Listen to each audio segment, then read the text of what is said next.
Bom dia a todos. Antes de mais, agradeço a vossa presença neste webinar dedicado ao Orçamento de Estado para 2026. O meu nome é Diogo Oliveira, sou contabilista certificado, licenciado em Contabilidade e Auditoria pelo SCAP e integro a Golden Project Consulting, que é uma empresa sediada em Vila Nova de Gaia, com 19 anos de experiência no mercado, prestando serviços de consultoria contabilística fiscal de gestão de recursos humanos, apoiando empresas de diferentes dimensões de atividade. E é precisamente com este propósito que organizamos este webinar, analisar o Orçamento de Estado para 2026 e traduzir as suas principais medidas para a realidade prática das empresas. Tenho agora o prazer de apresentar o Dr. Ricardo Codesso, licenciado em Direito pela Faculdade de Direito, com 14 anos de experiência, que será o orador desta sessão. O Dr. Ricardo Codesso fará a análise técnica das principais medidas do Orçamento de Estado para 2026, enquadrando as alterações legislativas e destacando os seus efeitos práticos para empresas e contribuintes. Sem mais demoras, passo a palavra ao Dr. Ricardo. Bom dia, Dr. Ricardo. Bom dia, muito obrigado. Hum.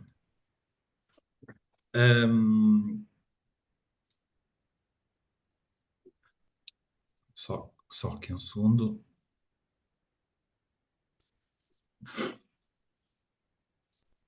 Passar aqui só a vossa apresentação.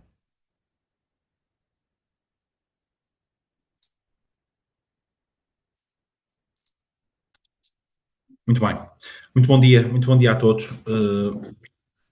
Como o Diogo Oliveira teve a amabilidade também já de me apresentar, meu nome é Ricardo Codesso, sou advogado associado sénior na JPAB José Pedro Guiabra e Associados, onde integro o Departamento de Direito Fiscal. Os 14 anos de experiência já passaram, na verdade já vamos em 16, mas eu queria começar aqui por agradecer à Golden Project, na pessoa, obviamente, do Diogo Oliveira e do Dr. Ângelo Pereira Dias, que volta e meia me vai desafiando para participar nestes ciclos de webinars e para vos falar um pouco sobre estas matérias fiscais. O Dr. Ângelo Pereira Dias vem sendo um parceiro importante com quem temos vindo a estreitar relações nos últimos anos e assim pretendemos que continue esta excelente relação que temos, e por isso é com muito gosto que aqui estou e quero agradecer o convite para estar hoje convosco, participar nesta reflexão conjunta sobre o Orçamento de Estado para 2026, e para mim é sempre um privilégio integrar debates e ter este tipo de experiências em que acabamos por conseguir cruzar a política orçamental, a fiscalidade, estratégia económica, e sobretudo num contexto em que as decisões públicas assumem um impacto tão direto na vida das empresas, das famílias, na competitividade do país, e no fundo são estes os três vetores que são afetados pelas decisões políticas e legislativas que são assumidas no Orçamento do Estado pelos sucessivos governos. Queria agradecer também a todos os presentes a vossa disponibilidade para discutir aqui este tema, que, sendo recorrente no calendário político, nunca é verdadeiramente repetitivo, porque se vai renovando todos os anos com novas ideias, novas propostas, e cada orçamento de Estado é, no fundo, um retrato do momento económico, financeiro e até político que atravessamos, e o de 2026 não é exceção. Na verdade, naquilo que diz respeito, eu venho aqui falar-vos sobre as matérias fiscais, e ontem estive a olhar um bocadinho a revisitar o Orçamento do Estado, e vi um colega meu, advogado, que escreveu algo como um orçamento tax-free. Eu achei a ideia muito engraçada porque, na verdade, a figura do Orçamento de Estado tem vindo a alterar a sua marca, não é? No fundo, a marca d'água. Nós, nos últimos anos, nos últimos, sei lá, 10, 15 anos, tivemos orçamentos onde se mexia em tudo e mais um prego, e portanto hoje em dia isso já não é tão verdadeiro. Ainda assim, o Orçamento do Estado para 2026 tem aqui algumas medidas interessantes e que importa analisar, e surge num cenário particularmente exigente.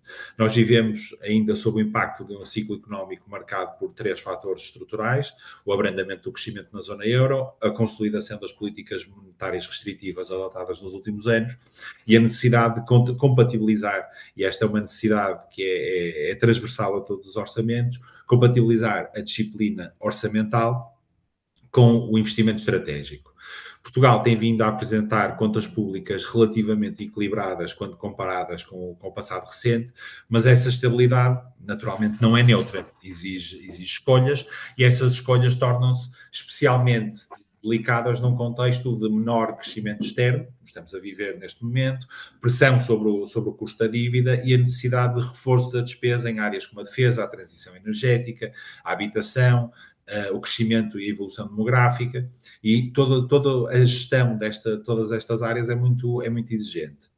Ao mesmo tempo, enfrentamos desafios estruturais que não são conjunturais, como a produtividade, o envelhecimento populacional, a retenção de talento, a competitividade fiscal e a capacidade de atração de investimento estrangeiro. É neste equilíbrio entre prudência orçamental e estímulo económico que devemos ler as opções fiscais do Orçamento do Estado para 2026. Em termos fiscais, parece-me que este orçamento assenta em 3 grandes vetores. Primeiro, uma preocupação com estabilidade e previsibilidade. Não estamos perante uma reforma estrutural do sistema fiscal, como eu há pouco disse, mas antes perante ajustamentos pontuais, cirúrgicos.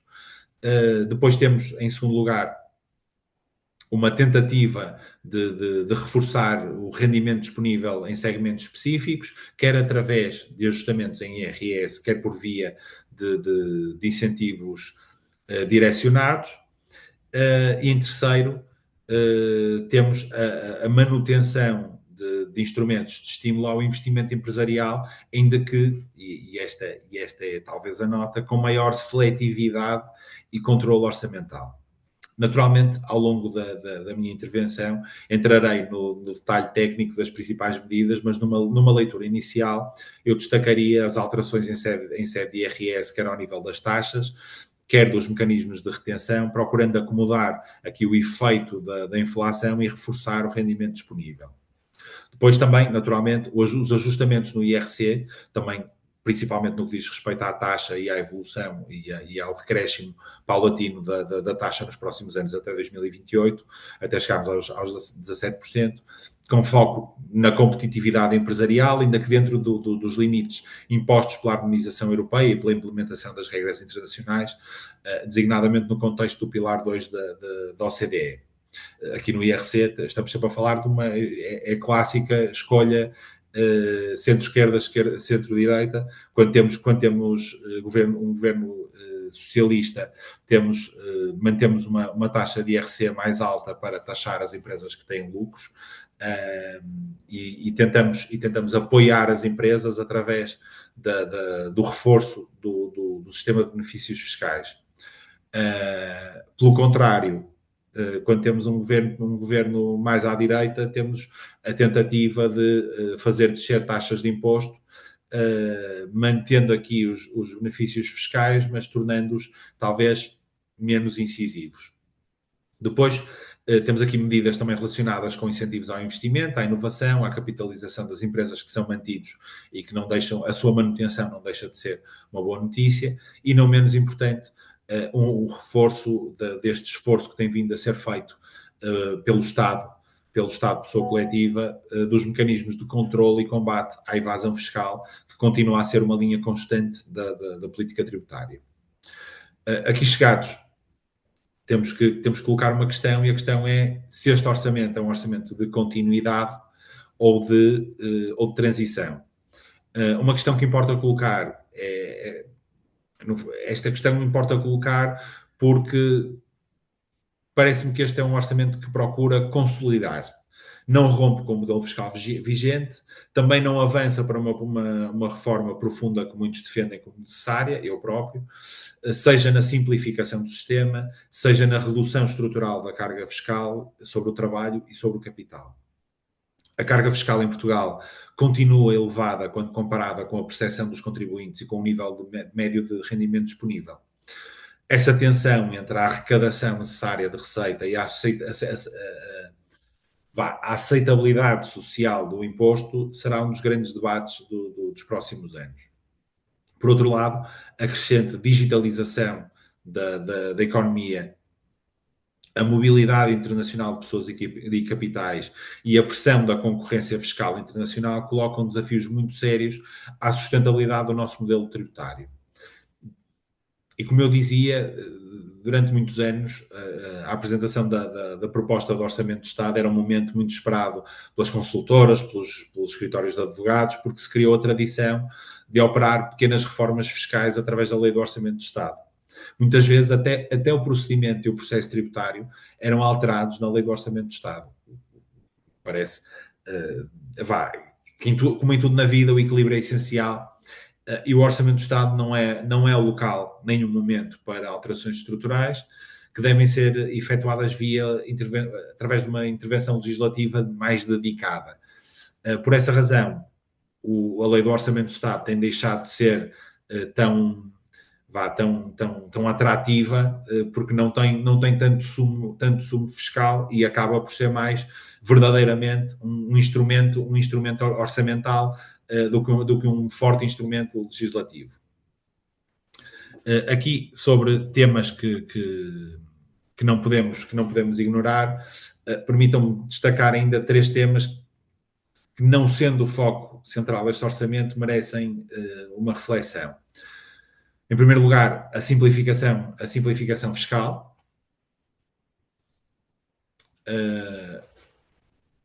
Continua por concretizar de forma efetiva, o sistema permanece complexo, fragmentado, com elevados custos de cumprimento, e esta tem de ser necessariamente uma prioridade. Depois, a previsibilidade legislativa. A estabilidade é hoje um ativo económico e, portanto, as alterações frequentes e fragmentadas reduzem a confiança e dificultam o planeamento, e neste aspecto, muitas vezes os clientes, empresas estrangeiras que tentam investir em Portugal, ou que investem, ou que objetivamente investem em Portugal, têm muita dificuldade em lidar com estas alterações frequentes, com a instabilidade legislativa, com a alteração frequente das regras do jogo, e isto não deixa de ser um fator que acaba por fazer com que o nosso país seja um pouco menos atrativo do que podia e faz até com que reduza o seu potencial, porque, como se costuma dizer, ganha a fama, deita-te na cama, e, portanto, o nosso país tem aqui uma fama de ser instável, sob o ponto de vista legislativo. Isto para os investidores estrangeiros é difícil de lidar. Depois temos, em terceiro lugar, dos temas que não podemos ignorar, a justiça fiscal intergeracional. Qualquer política orçamental tem, obrigatoriamente, de ponderar o impacto futuro da dívida, porque a dívida que contraímos hoje serão os nossos filhos a pagá-la, e isto tem impactos na demografia e na sustentabilidade do Estado Social, que hoje em dia também é um tema bastante delicado. E por isso o Orçamento do Estado não é apenas um documento técnico, é uma declaração política sobre prioridades coletivas, e como apaixonado por esta área da fiscalidade, e permitam-me aqui falar também na qualidade de quem diariamente acompanha empresas e famílias na aplicação prática destas normas, nós temos a responsabilidade de analisar de forma crítica as opções tomadas, identificar riscos, oportunidades e, sobretudo, tentarmos contribuir para um debate informado nestas matérias. E por isso o objetivo da intervenção, agora mergulhando mais nas questões técnicas, terá o objetivo de clarificar o alcance técnico das principais medidas do Orçamento do Estado, identificar os seus efeitos práticos e refletir sobre o que elas nos dizem quanto ao rumo da política fiscal portuguesa. Enquanto indicadores económicos relevantes, e aqui apontando mais para o slide, temos a previsão da inflação para 2026 nos 2,1%. Temos a remuneração mensal mínima garantida, salário mínimo de 920 euros, e o índice de apoios sociais em 537,13 euros, de acordo aqui com a portaria 480A de 2025, de 30 de dezembro. A Lei do Orçamento do Estado foi publicada através da Lei número 73A de 2025 e foi publicada em Diário da República em 30 de dezembro de 2025, tendo entrado em vigor no passado dia 1 de janeiro de 2026. Começando aqui com as medidas, iniciando aqui pelo IRS, desculpem. Começando aqui pelo IRS, nós temos a primeira grande medida, eu também já destaquei, está relacionada com a alteração, a atualização dos escalões e das taxas. Existe aqui nas duas tabelas, normal e média, temos um ligeiro decréscimo das taxas de imposto. E num contexto de inflação acumulada e de pressão sobre o rendimento disponível, o Orçamento do Estado para 2026 veio proceder à atualização dos escalões de IRS, ao ajustamento do mínimo de existência, já lá vamos, e à alteração aqui de algumas deduções específicas na tentativa de aumentar o rendimento disponível das famílias. São atualizados os escalões das taxas de IRS em 3,5%, e há a redução de algumas taxas, 0,3% da taxa normal do segundo até ao quinto escalão, e o correspondente efeito na taxa média do segundo escalão até ao sétimo escalão, como medida para atenuar o efeito inflacionista. A aplicação da atual taxa adicional de solidariedade, e este é um facto curioso, não acompanha a atualização proposta aos escalões do IRS, ou seja, acima dos 80 mil euros, é aplicada, aos rendimentos acima de 80 mil euros, é aplicada uma taxa adicional de 2,5%, que continua a ser aplicada a um contribuinte cujo rendimento coletável se enquadre no penúltimo escalão de IRS, se superior a 80 mil euros. Isto permite a salvaguarda dos contribuintes com rendimento mensal bruto reduzido, que continuarão não sujeitos à tributação efetiva em sede de IRS. Depois temos aqui a alteração ao valor de referência do mínimo de existência. Existe aqui uma atualização do valor de referência do mínimo de existência que deverá corresponder ao maior valor entre 12.880 euros e 1,5 vezes 14 do índice de apoios, vezes o índice de apoios sociais, ou seja, o valor proposto acompanha o aumento previsto na retribuição mínima mensal garantida, 920 euros, e é alterado em 5,75%. A atualização é superior à taxa de inflação prevista para 2026, que se estima aqui nos 2,1%, como medida para atenuar também aqui o efeito inflacionista. Depois temos aqui uma alteração na delimitação negativa da incidência. Esta é uma medida muito circunstancial, na medida em que passa a prever-se a não sujeição a IRS das compensações e subsídios referentes à atividade voluntária, postos à disposição dos bombeiros, pelas associações humanitárias dos bombeiros, até ao limite máximo anual por bombeiro de 6 vezes o IAS, ou seja, o indexante de apoios sociais. Esta alteração visa a não tributação em sede de IRS para os bombeiros em toda a sua atividade voluntária ao serviço das associações humanitárias de bombeiros e não apenas no âmbito do dispositivo especial de combate a incêndios florestais e do dispositivo conjunto de proteção e socorro na Serra da Estrela, mas neste caso com o limite de 6 vezes o indexante de apoios sociais, e recordo que o indexante de apoios sociais para 2026 foi fixado em 537,13 euros, pelo que o limite será de 3.222,78 euros. Depois temos a revogação, aqui no ponto 4, a revogação da tributação de gratificações não atribuídas pela entidade patronal. Isto trata-se da revogação do número 19 do artigo 72 do Código do IRS, que equiparava, e de que é que estamos a falar? Grosso modo, estamos a falar das gorjetas. que equiparava às gratificações oferidas pela prestação ou em razão da prestação de trabalho que não sejam atribuídas pela entidade patronal, ou seja, a definição, isto é a definição técnica de gorjeta, as compensações e subsídios referentes à atividade voluntária postos à disposição.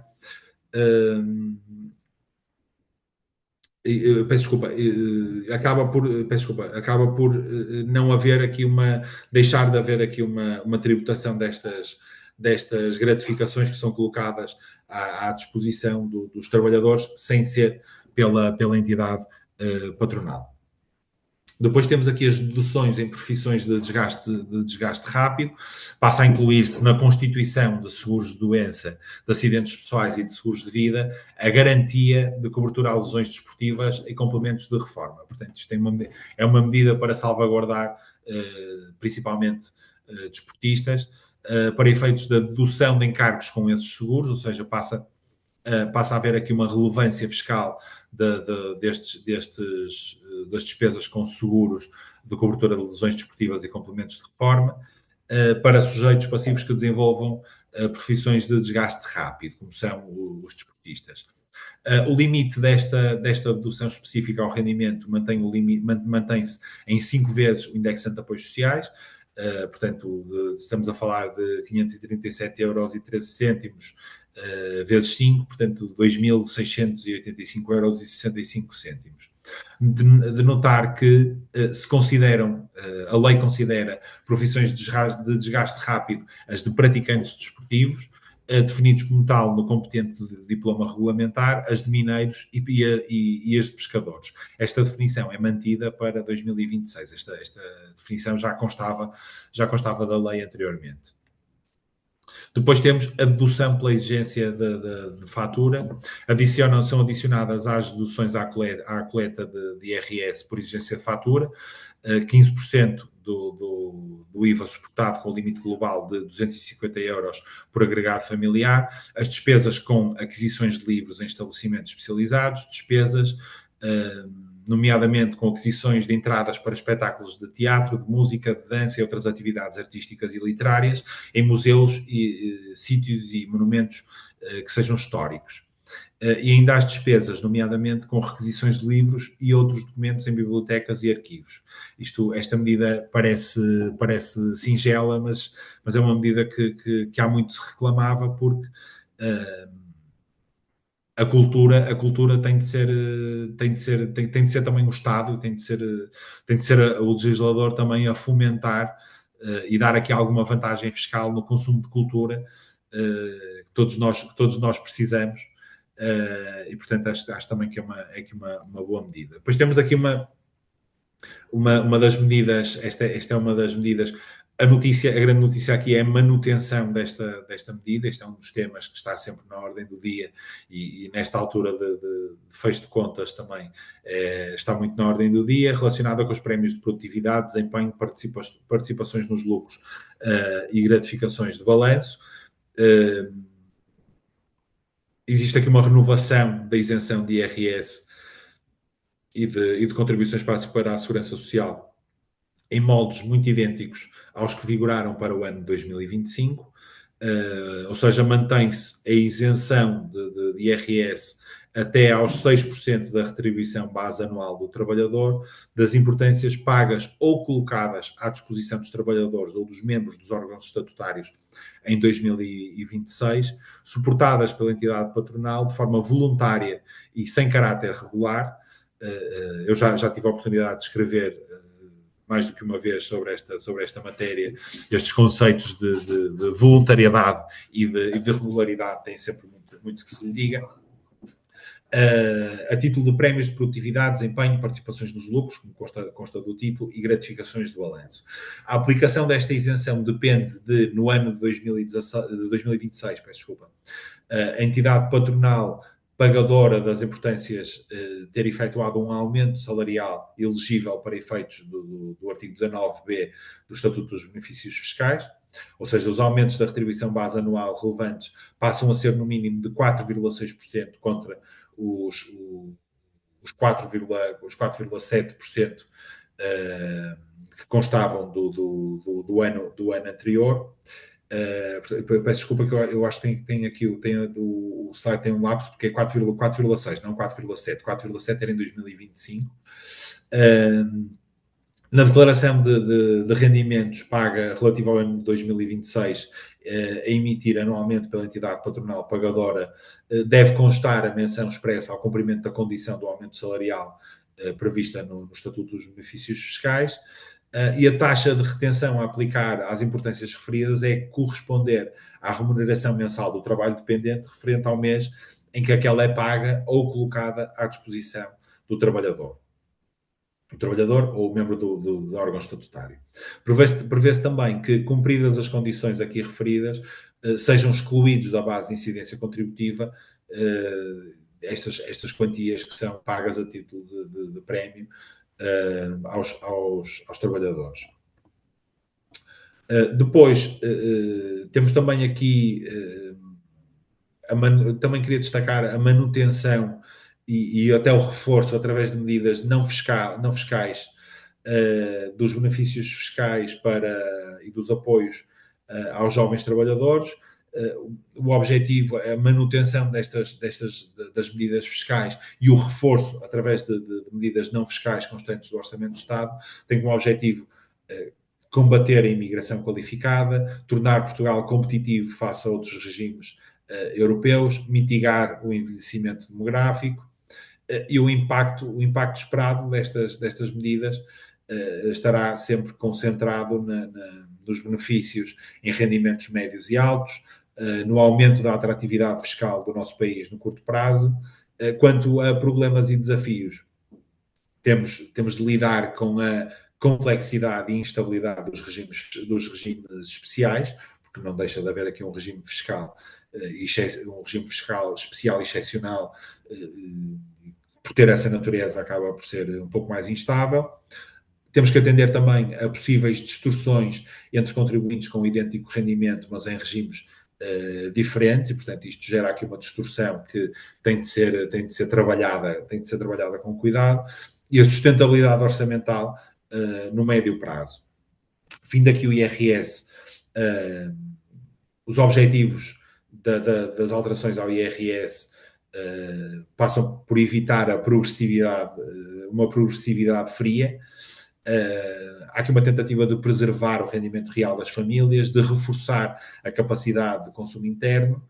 Espera-se que tudo isto traga alívio fiscal, sobretudo na classe média, e bem precisamos, a mitigação do efeito inflacionário designadamente sobre as retenções na fonte, e haver aqui um pequeno estímulo à procura interna. Enquanto problemas, o que é que identificamos aqui? Se a atualização for inferior à inflação acumulada, algo que saberemos apenas ao longo do ano, o efeito passa a ser apenas parcial e mitigado, naturalmente. Depois há uma complexidade na articulação entre as tabelas de retenção na fonte e a nova tabela do artigo 68 do Código de IRS, que vai determinar a taxa final de imposto. E depois existe aqui um risco eventual de percepção pública desalinhada entre a redução nominal e um impacto real líquido.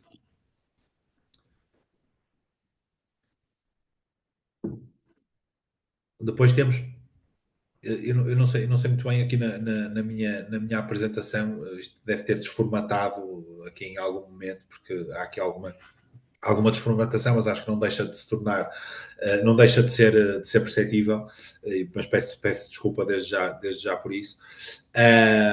No que diz respeito às medidas em imposto sobre o rendimento das pessoas coletivas, temos que destacar desde logo os ajustamentos na taxa de IRC ou nas derramas. Na taxa geral temos, eu já falei sobre isto na introdução, uma descida gradual da taxa de imposto para 17% até 2028.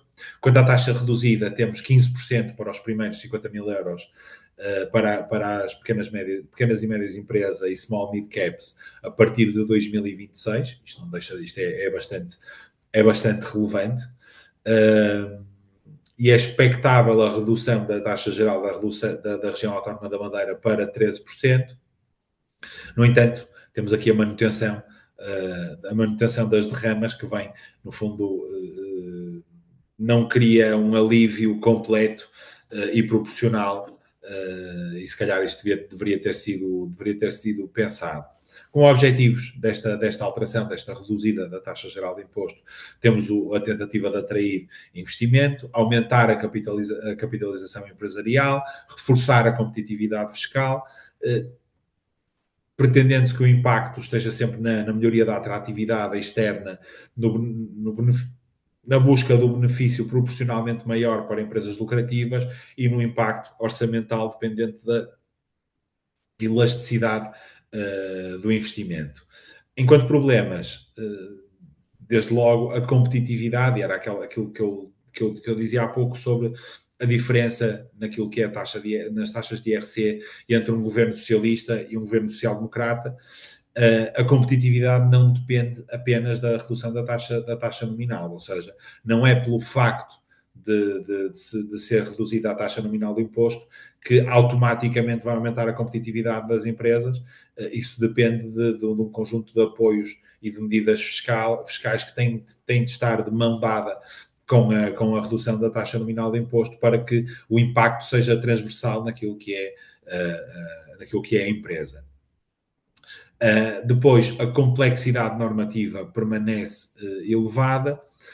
E depois temos aqui um problema que é um problema relativo, porque estamos a caminhar para lá, que é a interação com o Pilar 2 da OCDE, que estabelece a tributação mínima global e que tem que ser necessariamente gerido. Depois passamos aqui às alterações relativas a realizações de utilidade social. Temos aqui uma alteração também circunstancial, mas que tem alguma relevância, porque passa a constar do artigo 43 do Código de IRC que as compensações devidas ao trabalhador pelas despesas adicionais com a prestação de trabalho em regime de teletrabalho são consideradas como gasto fiscal para a entidade empregadora até ao limite de 15% das despesas com pessoal contabilizadas no período. Estas compensações pagas aos trabalhadores por despesas adicionais com a prestação de trabalho em teletrabalho não são consideradas como rendimentos de trabalho dependente na esfera dos trabalhadores para efeitos do enquadramento do número 2 do artigo 43 do Código de IRC. Portanto, existe aqui uma alteração que visa despenalizar, do ponto de vista fiscal, as despesas suportadas com o teletrabalho. Assim, do outro lado, estas despesas com o teletrabalho, consideradas como gasto fiscal da entidade empregadora, passam a ter uma majoração fiscal em sede IRC de 10%, ou seja, a despesa passa a ser considerada em 110%, a deduzir na determinação do lucro tributável, salvo erro, no campo 774 do campo 7 da Declaração Modelo 22. São consideradas despesas adicionais em regime de teletrabalho, as despesas suportadas com a aquisição ou uso dos equipamentos e sistemas informáticos ou telemáticos necessários à realização do trabalho. Estas despesas respeitam às aquisições de bens ou de serviços de que o trabalhador não dispunha antes da celebração do acordo a que se refere o artigo 166 do Código do Trabalho e são calculadas por comparação com as despesas homólogas do trabalhador no mesmo mês do último ano anterior à aplicação desse acordo, isto de acordo com o ofício circulado que foi já publicado pela Administração Tributária, o ofício circulado já agora 20.249 de 2023, de 18 de janeiro, e portanto existe aqui, no fundo, long story short, aquilo que temos é uma majoração relevante para as empresas das despesas que sejam suportadas com a empresa com teletrabalho dos seus trabalhadores. Importa ainda referir nesta matéria que existe aqui uma portaria, a portaria 292A de 2023, de 29 de setembro, que estabelece os valores limite da compensação devida ao trabalhador pelas despesas adicionais com prestação de trabalho em regime de teletrabalho que não constitui rendimento para efeitos fiscais ou de base de incidência contributiva para a segurança social. O valor limite da compensação excluído do rendimento para efeitos fiscais e de base de incidência contributiva para a segurança social corresponde no que diz respeito ao consumo de eletricidade residencial a 10 cêntimos por dia, consumo de internet pessoal a 40 cêntimos por dia e de computador ou equipamento informático equivalente pessoal a 50 cêntimos por dia. Os limites diários referidos são majorados em 50% quando o valor da compensação resulte de um instrumento de regulamentação coletiva de trabalho negocial celebrado pelo trabalhador. Depois, finalmente, vamos aqui ao ponto 3 deste slide, aqui às tributações autónomas. É alargado o elenco das viaturas sujeitas a taxas reduzidas de tributação autónoma, passa a incluir-se na categoria de viaturas ligeiras de passageiros as híbridas plug-in, que são sujeitas às taxas de tributação autónoma de 2,5%, 7,5% e 15%, e estão aqui incluídas as viaturas homologadas de acordo com a norma de emissões Euro 6E bis, com emissões oficiais inferiores a 80 gramas por cento de CO2 por quilómetro. Esta norma introduz novos fatores de utilidade e ajusta progressivamente a forma como as emissões destes veículos são calculadas. Importa também destacar o não agravamento das taxas de tributação autónoma de IRC em caso de prejuízo fiscal, ou seja, é renovado para 2026 o não agravamento, ou seja, a notícia é a não notícia, é a não alteração. É renovado para 2026 o não agravamento das taxas de tributação autónoma de IRC em caso de prejuízo fiscal, quando, e são alternativas, o sujeito passivo tenha obtido lucro tributável em um dos 3 períodos de tributação anteriores, ou seja, 2023, 2024 ou 2025, e as obrigações declarativas previstas nos artigos 120 e 121 do Código de IRC, ou seja, a Declaração de Rendimentos modelo 22 e a IES, relativa aos 2 períodos de tributação anteriores, 2024 e 2025, tenham sido cumpridas nos termos neles previstos, ou seja, dentro do prazo. Ou, em alternativa, este corresponde, aliás, ao período de tributação de início da atividade ou um dos 2 períodos seguintes. Abrange, por isso, o terceiro período de atividade. Depois temos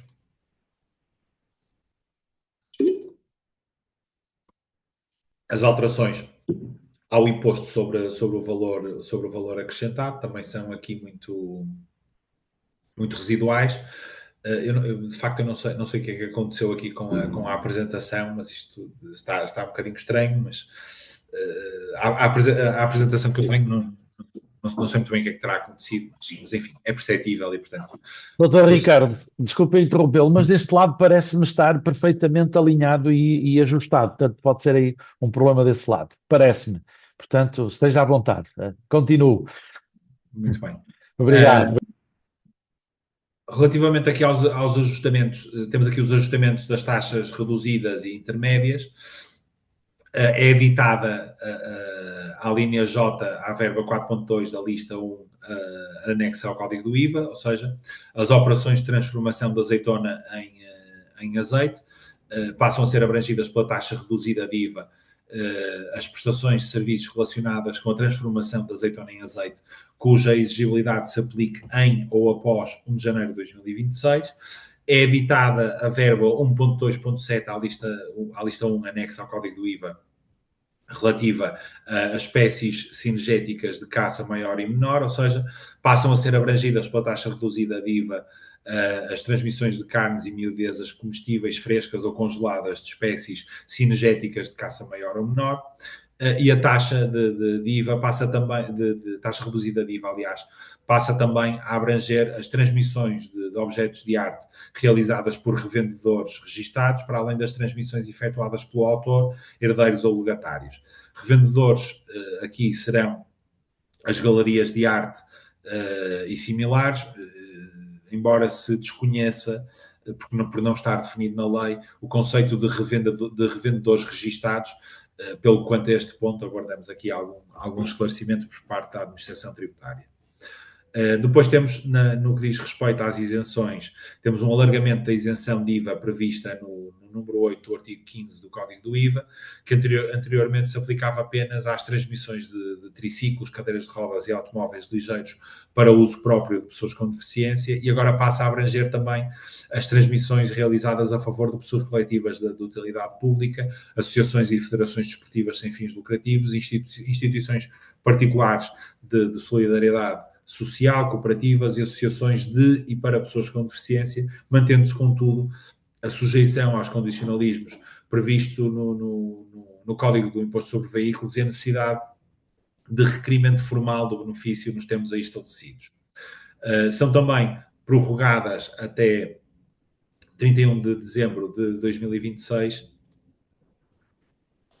até 31 de dezembro de 2026, as isenções aplicáveis à transmissão de adubos, fertilizantes, corretivos de solos e outros produtos para a alimentação de gado, aves e outros animais utilizados em atividades agrícolas, produtos secos e úmidos destinados à alimentação de animais de companhia acolhidos por associações de proteção animal, alimentação para animais de companhia adquirida por associações zoófilas.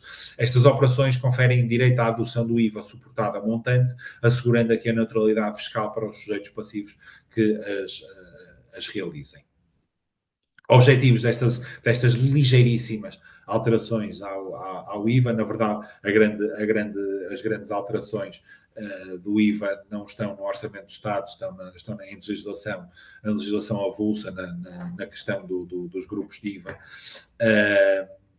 e no IVA de caixa. Tem como objetivo mitigar aqui o impacto do custo de vida, isto, qualquer alteração aqui às taxas reduzidas tem sempre este objetivo declarado, responder a pressões sociais específicas, apoiar determinados setores económicos, como a agricultura, e aqui a causa animal e a alimentação animal, o impacto esperado, naturalmente, o efeito imediato nos preços, se repercutido no consumidor. Esta é sempre a moeda de troca e a dúvida que fica no ar quando se alteram taxas de IVA é se existe uma repercussão no preço final na esfera do consumidor, ou se, em alternativa, este efeito económico é apenas manifestado naquilo que é o lucro da entidade que comercializa os bens ou serviços objeto de redução. E depois isto é um benefício, estes benefícios são generalizados, mas não necessariamente progressivos. E a verdade é que o IVA é um imposto que acaba por ser, de certa forma, regressivo por natureza, e nem sempre a redução da taxa se traduz integralmente em redução de preço. Isto é um ponto assente, já vimos isto a acontecer muitas vezes, e eu diria que vamos voltar a ver nestas alterações. E, claro, a fragmentação das taxas acaba sempre por aumentar a complexidade da aplicação do sistema fiscal, do IVA, e, naturalmente, o contencioso quanto à classificação dos bens ou serviços. O imposto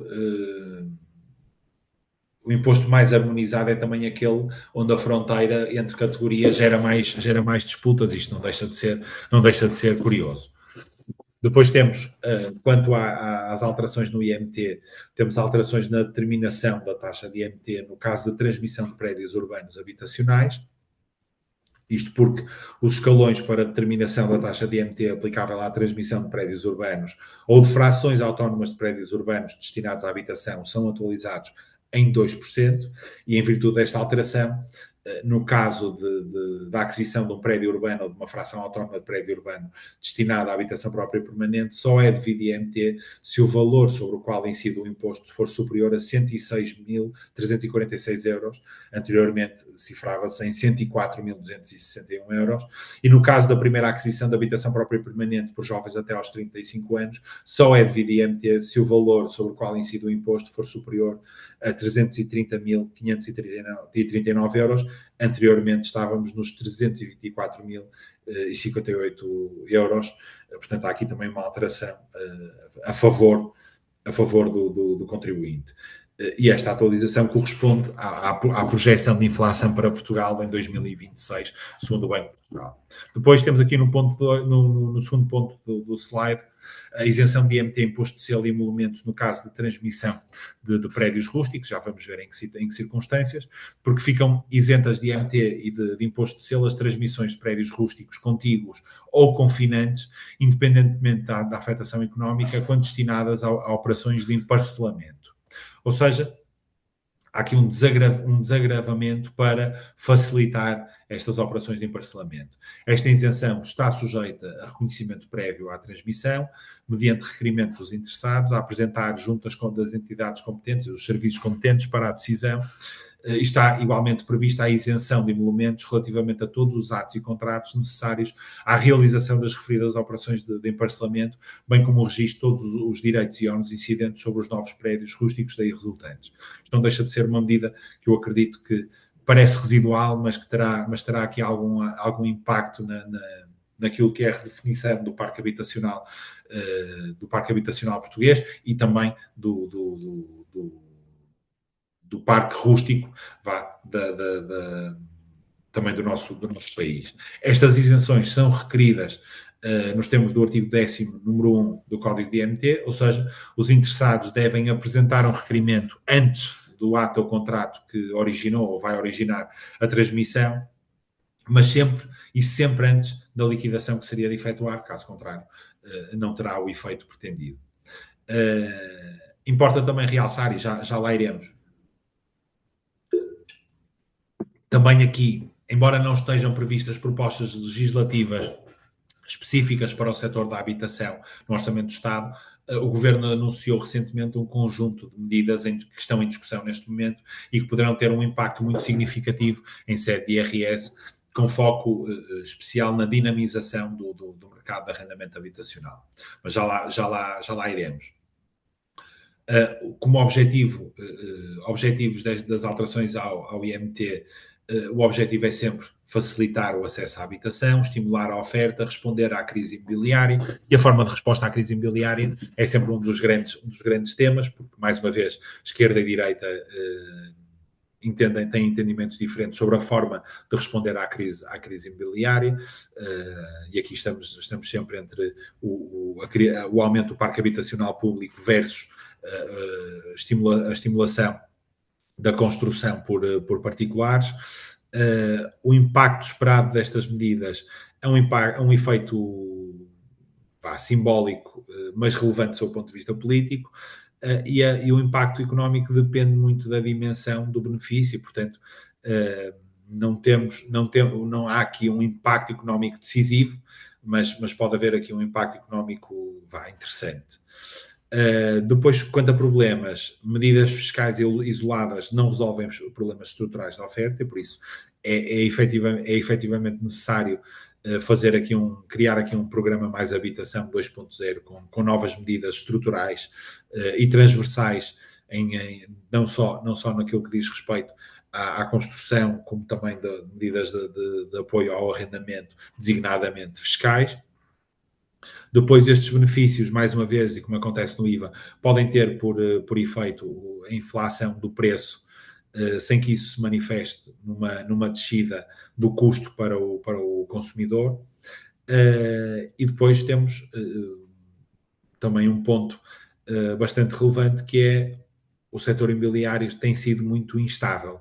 Durante muitos anos, o setor imobiliário foi muito estável naquilo que diz respeito às medidas legislativas e designadamente fiscais, e neste momento temos uma instabilidade legislativa muito grande. Tivemos em outubro de 2023 o programa Mais Habitação e prevemos que agora, no início do ano de 2026, passemos a ter aqui um programa uma espécie de Mais Habitação 2.0, e isto cria, com medidas dispares, com medidas que não são algumas delas não são de continuidade, que são de quebra com aquilo que foi feito em 2023, e, portanto, isso é sempre um fator de instabilidade. E o setor imobiliário, só para fechar aqui esta ideia, tem sido alvo de alterações fiscais sucessivas. Isto gera imprevisibilidade, bloqueia decisões de investimento de médio prazo, e o objetivo também não pode ser este. Quanto a benefícios fiscais, no incentivo à valorização salarial, já vimos isto quando falamos dos prémios das gratificações de balanço e dos prémios de produtividade. É alterada a percentagem dos aumentos relevantes para efeitos do incentivo à valorização salarial, que passa de 4,7% para 4,6%.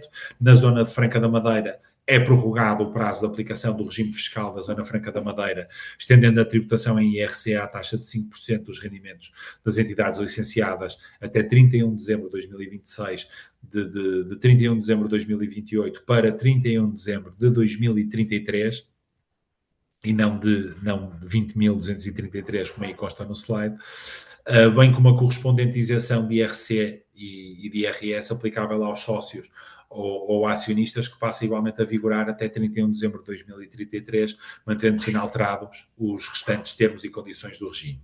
Depois temos uma prorrogação de benefícios fiscais, temos uma prorrogação até 31 de dezembro de 2026 do regime extraordinário de apoio e encargos suportados na produção agrícola, e temos aqui também prorrogação de benefícios fiscais, tendo em vista a revisão do quadro de avaliação de benefícios fiscais a realizar no ano de 2026, foram prorrogados até 31 de dezembro de 2026 os seguintes benefícios fiscais, que constam aqui desta listagem muito ou pouco perceptível, porque está aqui um bocadinho desorganizada. Deduções no âmbito de parcerias de títulos de impacto social, empréstimos externos e rendas de locação de equipamentos importados, serviços financeiros de entidades públicas, swaps e empréstimos de instituições financeiras não residentes, depósitos de instituições de créditos não residentes, operações de reporte com instituições financeiras não residentes, entidades gestoras de denominações de origem e indicações geográficas, enfim, etc. Tem aqui a listagem que também vos podemos facultar, e portanto são mantidos aqui uma série de apoios de benefícios fiscais também bastante relevantes. Depois, quanto às contribuições, as contribuições também se tornaram uma forma eficiente, mas pouco justa, de taxar determinados setores específicos da nossa economia.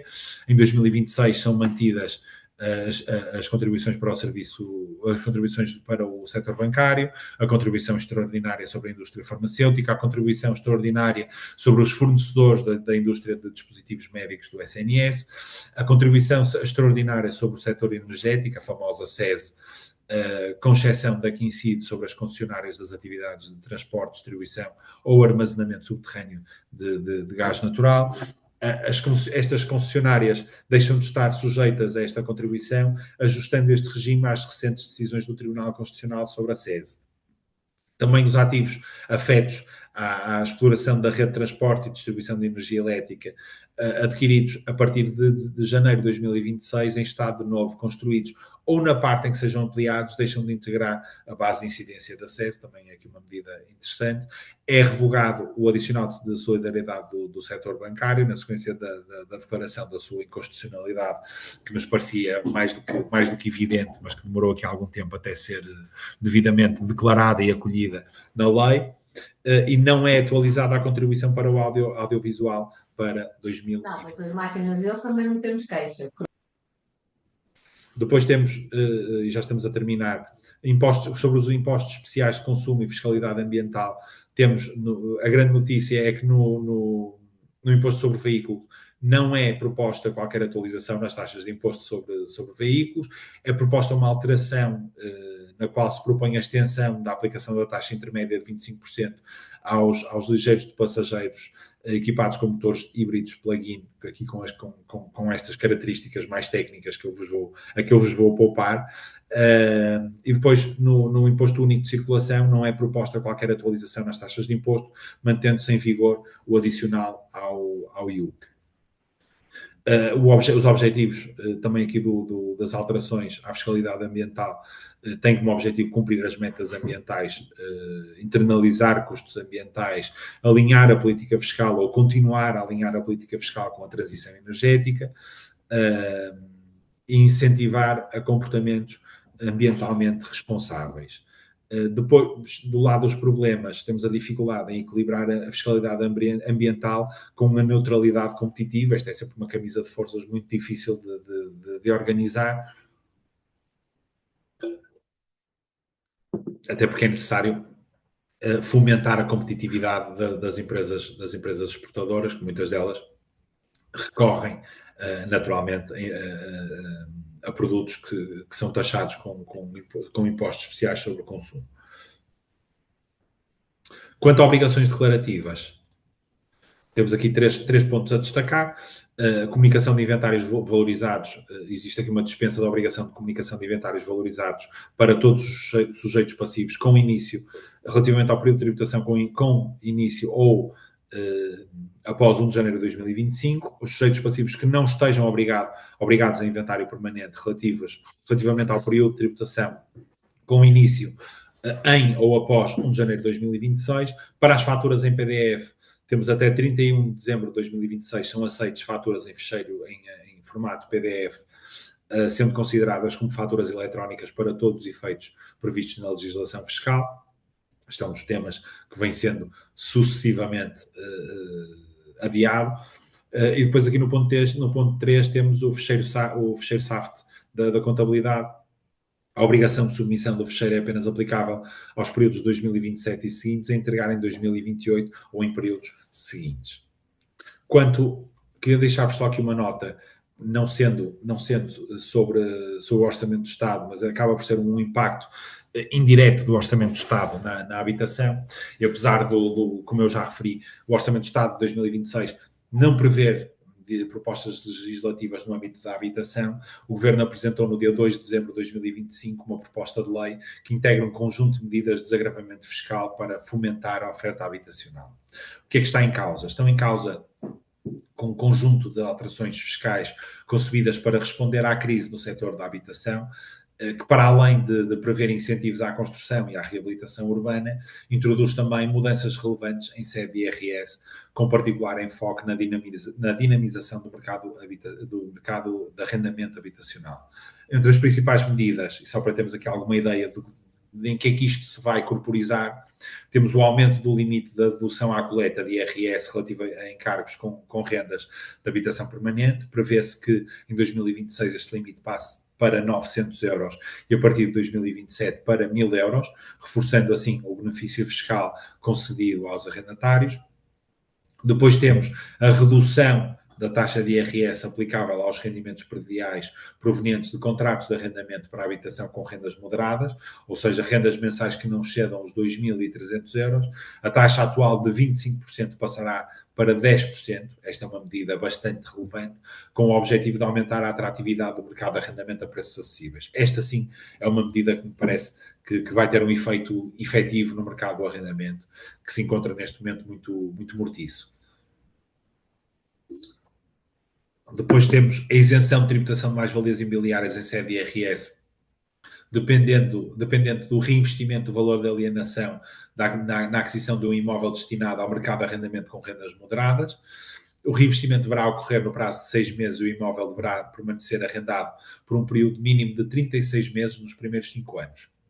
Esta medida procura replicar com adaptações os mecanismos de diferimento de tributação já existentes noutros contextos fiscais, nomeadamente no que diz respeito ao reinvestimento. Depois temos a aplicação do IRS zero aos rendimentos prediais provenientes de contratos de arrendamento habitacional, arrendamento para subarrendamento e subarrendamento habitacional, desde que as rendas sejam iguais ou inferiores a 80% da mediana de preços de renda por metro quadrado divulgada pelo Instituto Nacional de Estatística e que os contratos tenham prazo mínimo de 3 anos. O objetivo é incentivar a fixação de rendas abaixo dos valores de mercado. Vamos ver. Eu estou muito curioso para saber qual será o impacto efetivo desta medida. E como referido, estas são as principais medidas que neste momento se encontram em discussão e tratam-se de um conjunto de incentivos fiscais que o Governo pretende introduzir para promover a habitação, que é assumida como uma prioridade deste Governo Constitucional. Estas medidas estão ainda em discussão e sujeitas à apreciação parlamentar. Vamos ver o que é que vai sair aqui desta discussão e de que forma é que a lei, este Mais Habitação 2.0, vai ter impacto aqui no mercado, principalmente no mercado do arrendamento. Finalmente, só queria concluir aqui a minha apresentação dizendo que da análise resulta que há aqui algumas tendências estruturais que conseguimos identificar no Orçamento do Estado para 2026. Temos aqui uma continuidade em vez de uma reforma estrutural, temos um reforço do controlo e da digitalização, temos um foco seletivo no rendimento disponível e no investimento e um crescente alinhamento com normas internacionais, designadamente com o Pilar 2 da OCDE. Temos algumas questões também estratégicas que permanecem em aberto, desde logo a simplificação real do sistema fiscal, a estabilidade normativa, a redução estrutural da carga fiscal sobre o trabalho e sobre o capital e a competitividade num contexto de mobilidade internacional crescente, que é uma das grandes questões estratégicas deste momento em que vivemos. O Orçamento do Estado de 2026 não é revolucionário, é um orçamento de consolidação prudente, mas a grande questão que permanece e que deixo em cima da mesa é esta: se estamos a gerir bem o presente ou a preparar verdadeiramente o futuro fiscal do país. Esta é a grande avaliação que teremos naturalmente de colocar. Muito agradeço a vossa atenção, tentei ser o mais breve possível e estou obviamente ao dispor para qualquer esclarecimento ou até tendo em conta a matéria, se calhar mais até comentários que entendam pertinentes, por favor, disponham. Muito obrigado. Obrigado a nós, Dr. Ricardo. Antes de terminarmos, gostaria de perguntar se alguém tem alguma dúvida ou questão, não é? Podem enviar por Teams ou por colocar aqui no chat. Eu tenho também uma questão já agora. O salário mínimo nacional subiu este ano para 920 e vamos evoluir até 2028, onde sobe 50 euros por ano até 1020 euros. Versus, digamos assim, enquanto que a taxa de IRC vai baixar este ano para 19% e vai baixar até 17% em 2028. Qual é a sua opinião? Se existe um real alívio fiscal líquido para as empresas ou se os custos laborais absorvem este benefício? Tenho esta questão, Dr. Ricardo. Muito obrigado. A questão é pertinente, é uma questão de política fiscal, não é? Porque, no fundo, o desagravamento, estamos a tirar da empresa para dar ao trabalhador. Isto essa medida parece-me sempre bastante justa.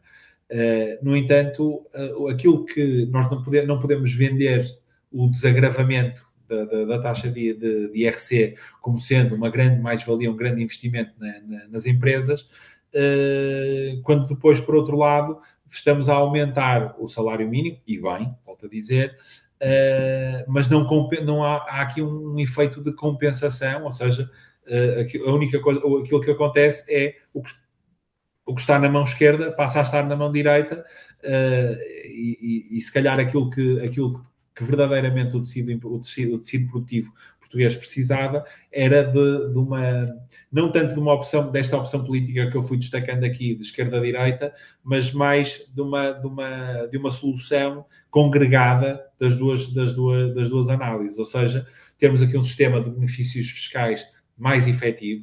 Se nós olharmos para o Estatuto dos Benefícios Fiscais nos últimos 10 anos, grande parte dos benefícios fiscais já foram revogados, aliás, e substituídos por outros que não têm o mesmo alcance. Desde logo basta analisar os últimos anos e as alterações que foram feitas ao ICE, ao incentivo à capitalização de empresas, que todos os anos, praticamente desde a sua criação, foi mexido. E foi mexido porque ele vinha substituir um conjunto de benefícios fiscais que estavam sedimentados na nossa tradição fiscal, e o efeito económico, logo no primeiro ano, percebeu-se que o efeito económico não seria aquele que se pretendia, E, portanto, a solução, e respondendo diretamente à questão, obviamente, é óbvio que o salário mínimo tem de ser aumentado, é óbvio que as empresas têm de ser apoiadas com o desagravamento da carga fiscal, mas o desagravamento da carga fiscal não se pode manifestar apenas na redução de 1% da taxa efetiva de IRC, até porque o IRC eu ouvi isto uma vez, o IRC é um imposto que não é para pagar, é para gerir. E, portanto, naturalmente as empresas fazem a gestão do seu resultado líquido de maneira a que o IRC não seja muito alto. E, portanto, fazia mais sentido apostarmos e reforçarmos aqui o REFAI e outros incentivos fiscais que possam ser criados, até se calhar fomentarmos um pouco mais não apenas o incentivo à valorização salarial, mas os incentivos à criação de empregos. Isto poderia ser uma ajuda importante para as empresas e eu acho que dessa forma, ou seja, com uma ajuda mais estrutural, nós não estaríamos a passar o dinheiro que está da mão esquerda para a mão direita, mas estaríamos a permitir que as empresas fossem mais competitivas e que criassem lucro e resultado para aumentarem os seus trabalhadores, ou seja, seria aqui uma intervenção mais estrutural e menos circunstancial. Não sei se respondi aqui à questão. Eu sim. Obrigado pelo esclarecimento, Dr. Ricardo. Quero aproveitar para agradecer ao Dr. Ricardo Codese pela clareza e pela partilha. Ok? Obrigado. Eu gostava de colocar uma questão, antes de mais agradecer a excelente explanação que já nos é habituado pelo Dr. Ricardo e agradecer também esta parceria com a JPAB, porque ela já vem de longe, quase como outro anúncio, e a verdade é que tem dado frutos e agradecer, e este foi mais um excelente webinar que tivemos. Eu gostava de colocar dois impostos em causa. Um é se faz sentido e se algum dia vamos ter a não tributação pela via do IRC quando as empresas não distribuem lucros, portanto, se reinvestirem, independentemente de se chamarem refais ou outra coisa, ou ICES, ou outra coisa qualquer. Esta era uma opinião que eu gostava de ter do amigo Ricardo Codese. E outra questão era, mais do Ricardo Codese técnico, se esta questão dos IVAs do grupo e do IVA do Caixa, efetivamente na prática e no terreno, as empresas vão sentir o efeito prático nas suas tesourarias. Para não me alongar muito, e acho que já deixo duas perguntas que não são fáceis, colocadas por um amigo, desculpe lá, amigo Ricardo Codese. Nós temos aqui relativamente ao IVA, eu tenho muitas dúvidas, ou seja, parece-me que estamos aqui a fomentar regimes residuais e não a atacar o verdadeiro problema. E, portanto, se calhar, isto é mais uma vez, é política fiscal e no âmbito da política fiscal faria mais sentido termos aqui se calhar, alterações mais direcionadas, ou, desculpe, menos direcionadas e mais estruturais, que permitam até evitar, eu até falei nisto na minha apresentação, que é, quando nós criamos regimes excepcionais ou regimes que não são transversais, nós estamos a aumentar o potencial de litigiosidade. Peço desculpa que a palavra não estava assim. E, portanto, estamos a aumentar os litígios, estamos a criar regimes excepcionais que depois, do ponto de vista as empresas têm mais dificuldade em aplicar, os técnicos que fazem a assessoria contabilística e fiscal têm mais dificuldade em aplicar. Estamos a fugir um bocadinho talvez da diretiva IVA e parece-me que a ideia não pode ser, não deve ser esta. Vamos ver o que é que a aplicação prática destes regimes nos traz. Eu tenho algumas dúvidas, estou curioso, mas não sei se isto vai ter um grande impacto. Acho que isto é mais uma notícia, é mais uma notícia de momento do que outra coisa, mas vamos aguardar, vamos deixar que o tempo nos dê as respostas. Doutor, já agora, recordo-me só a primeira questão, que eu só tomei nota aqui da segunda.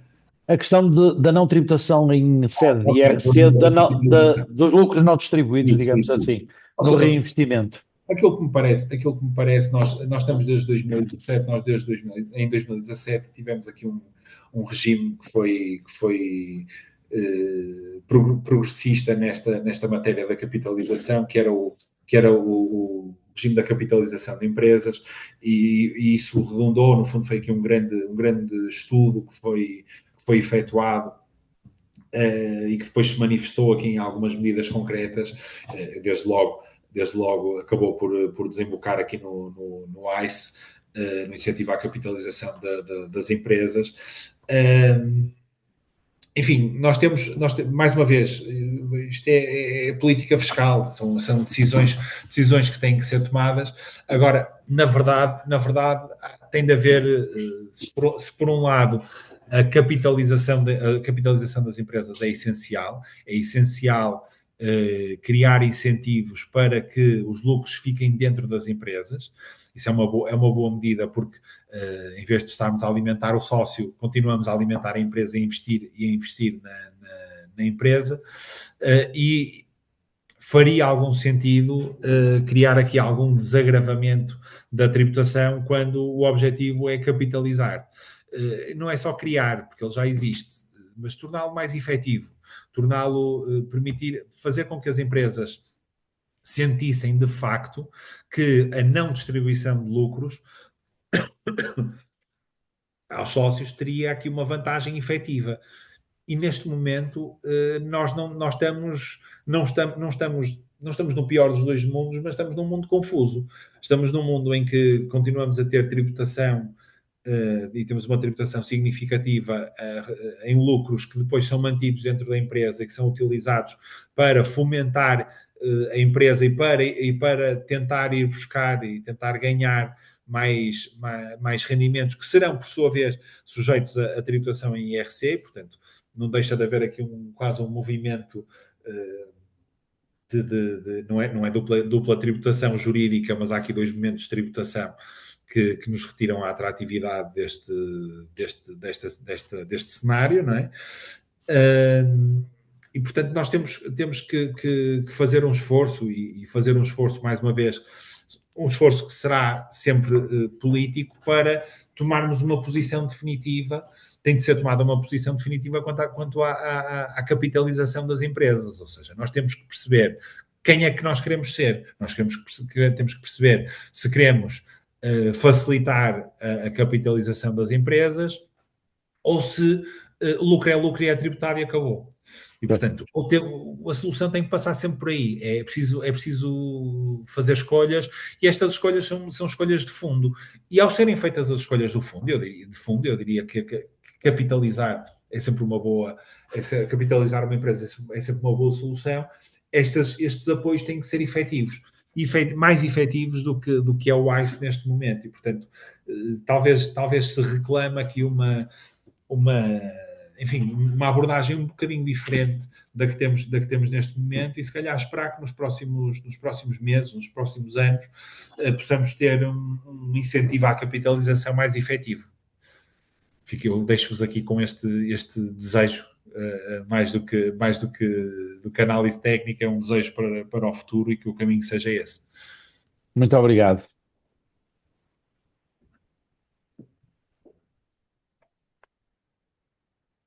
Eu tenho aqui, Dr. Ricardo, tenho aqui uma questão que colocou aqui também, que não é minha, que tem a ver com o impacto em Portugal da manutenção da taxa do IVA versus a descida do IRC, como já existe em países nórdicos.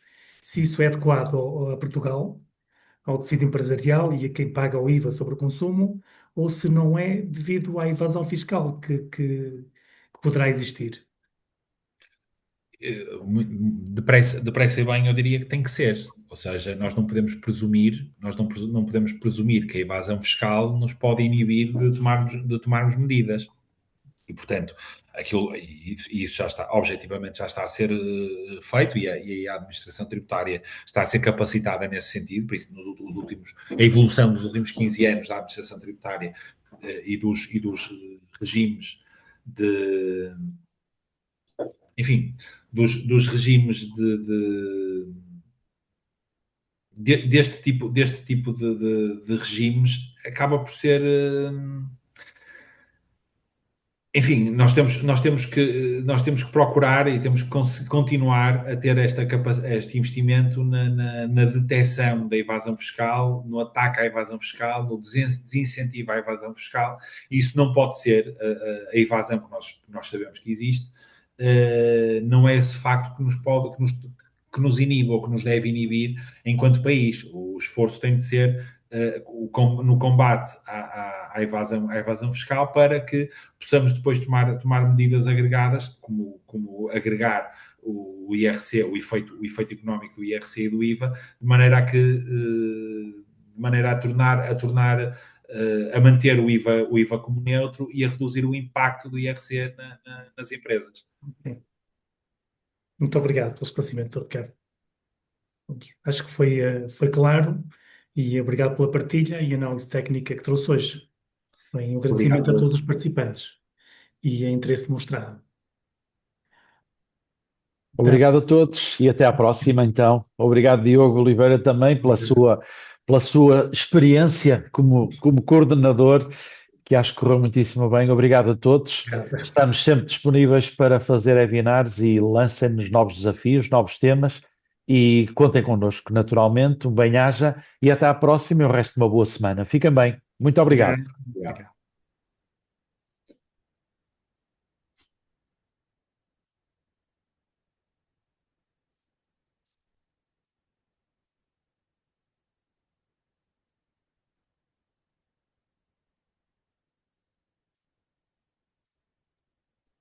Doutor Ricardo, obrigado, sim, por tudo.